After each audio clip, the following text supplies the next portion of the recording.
બાલવાટિકામાં worksheet 226 જોડી બનાવવાની છે.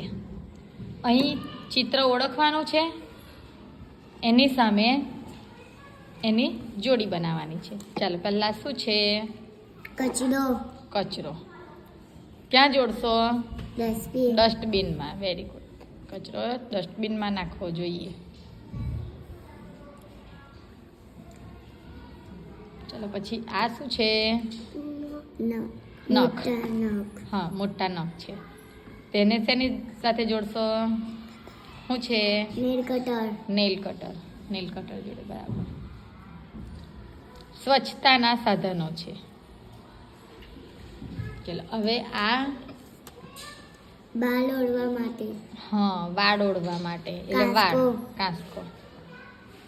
છોકરી છે તેના વાળ મોટા છે એટલે એને ઓળવા માટે શું જોઈશે? કાંસકો. એ શેનું ચિત્ર છે? દાંત સાફ કરવા છે. હા, તો શેના વડે સાફ કરશો? બ્રશ. એટલે એને ક્યાં જોડવાનું? બ્રશ જોડે. Very good. ક્લેપ કરી દો બધા.